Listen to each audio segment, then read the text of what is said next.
Aina kayak menemukan berlian gitu, yang selama ini memang Aina cari, tapi belum jumpa.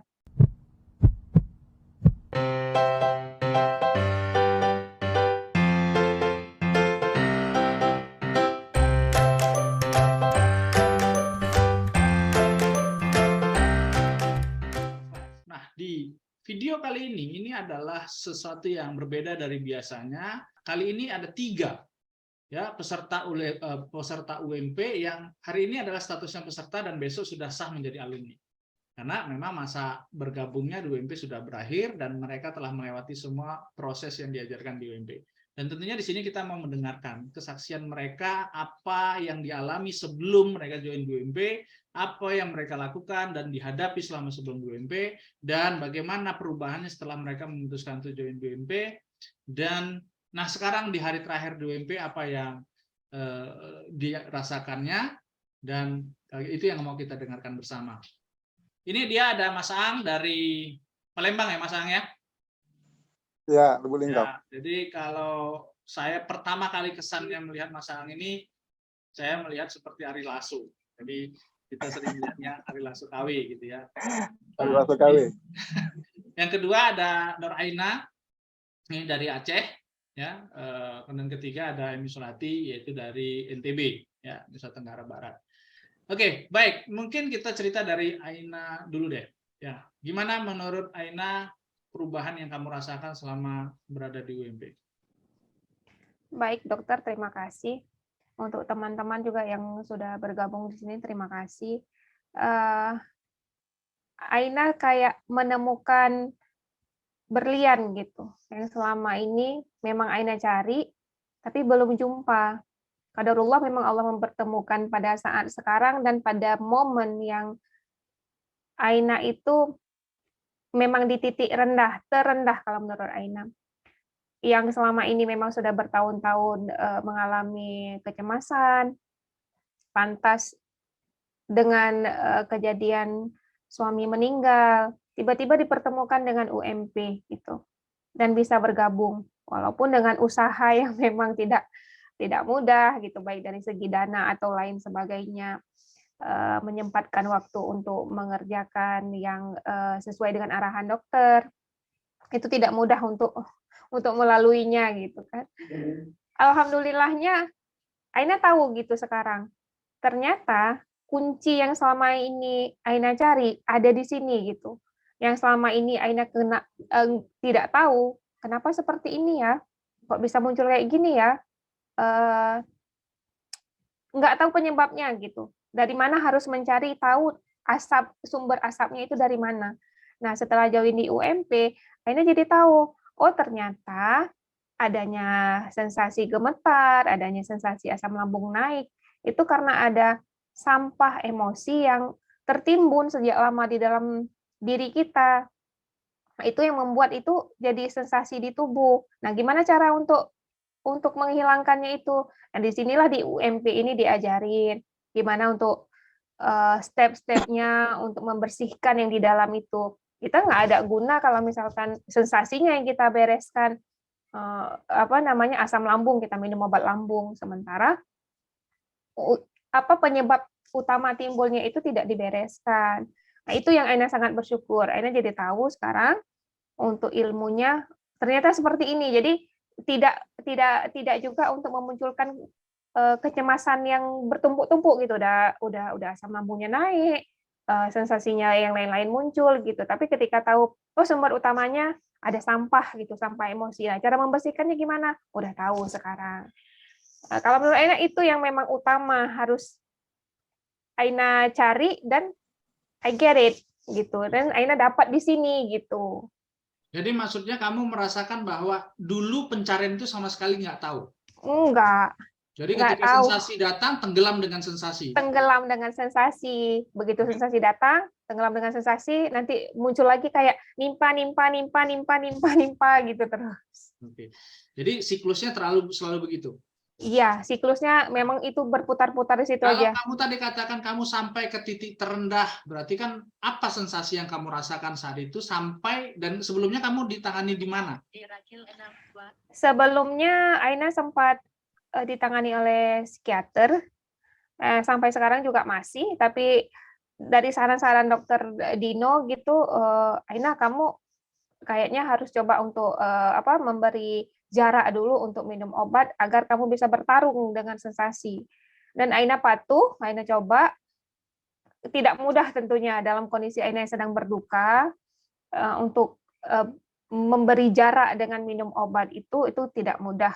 Jadi Aina betul-betul melawan sensasi kehilangan dengan teknik-teknik, dengan skill-skill yang diajarin di UMP, bisa memang, alhamdulillah bisa.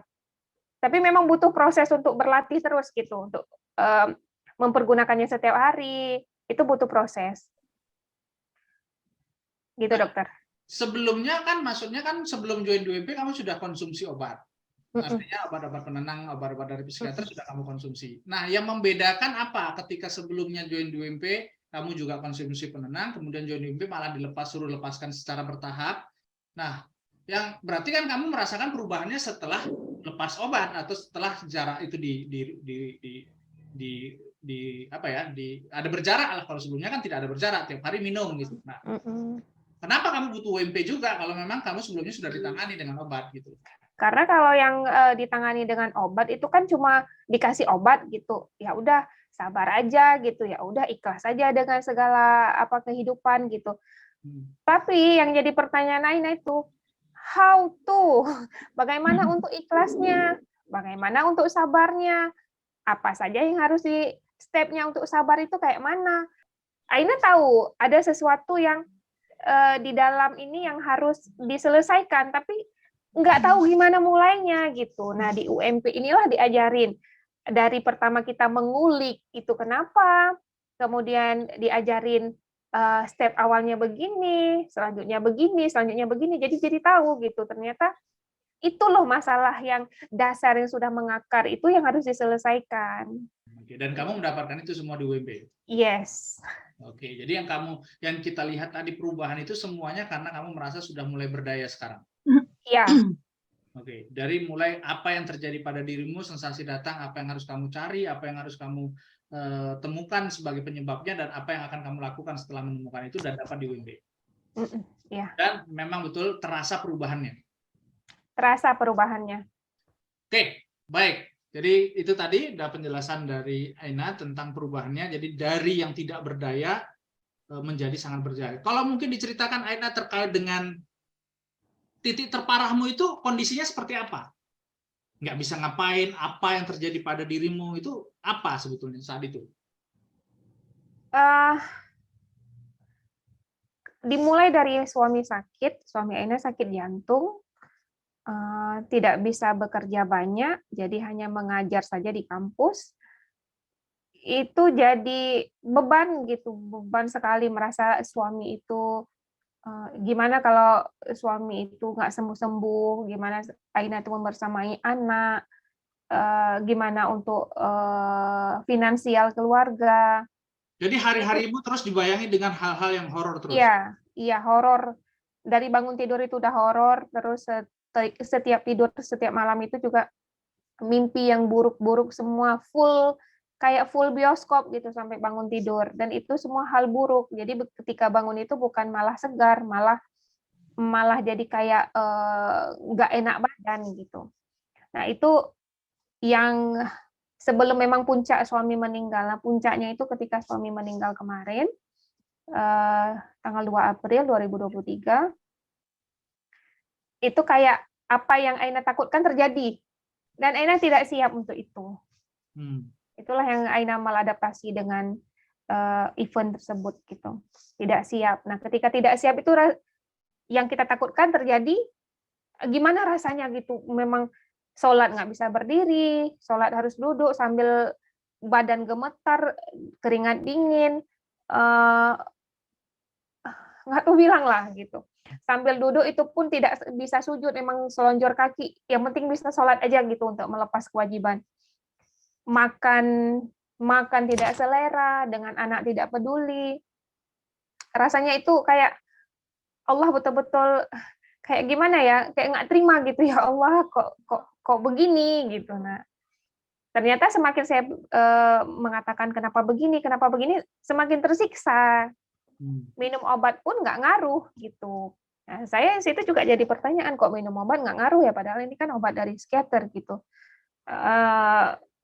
Itulah ketika join di UMP, akhirnya tahu obat itu hanya sementara saja, dia bukan menyelesaikan, hanya menghilangkan sementara saja gitu sensasinya. Sementara jika pikiran yang dibereskan, insya Allah semuanya akan beres gitu. Karena itu awal dari semuanya, akar dari semuanya. Nggak, yang waktu titik terendah kamu katakan tadi itu apa keadaan yang sampai terjadi sama dirimu? Waktu titik terendah itu, waktu suami meninggal itu, apa yang terjadi dengan keadaanmu saat itu? Kalau sebelumnya kan waktu suami masih ada, walaupun tadi yang dikatakan terbatas kemampuannya untuk bekerja, kamu masih bisa memaksakan untuk kerja. Walaupun tadi baperan segala macam. Nah, ketika kamu mengalami titik terendah itu, apa yang terjadi? Jadi ketika itu akhirnya masuk kerja, tapi nggak bisa kerja apa-apa. Nangis gitu, terus termenung, dengan merasakan sensasi tubuh yang gemetar, terus gitu, dokter jantung berdebar, nggak bisa ngapa-ngapain, nggak kerja, tapi masuk kerja, tapi nggak kerja. Emosi tidak terkontrol, labil sekali, sebentar-sebentar nangis. Jadi di rumah juga nggak produktif? Enggak. Ngurusin anak, ngurusin ya, bersih-bersih rumah, segala macam? Enggak. Jadi sampai rumah? Apapun tidak. Jadi itu hanya karena mengerjakan tugas untuk tanggung jawab pekerjaan, tapi ketika di rumah nggak bisa apa-apa? Enggak. Baik, terima kasih Ena atas informasinya. Selanjutnya kita masuk ke peserta kedua, Pak Penghulu. Ya, Mas Ang. Badan seluruhnya sakit. Betul-betul ya nggak berdaya lah waktu itu. Saya berbulan-bulan nggak masuk kerja, Dok. Berbulan-bulan nggak masuk kerja. Jangan kan mau kerja, mau ke kamar mandi aja diantar.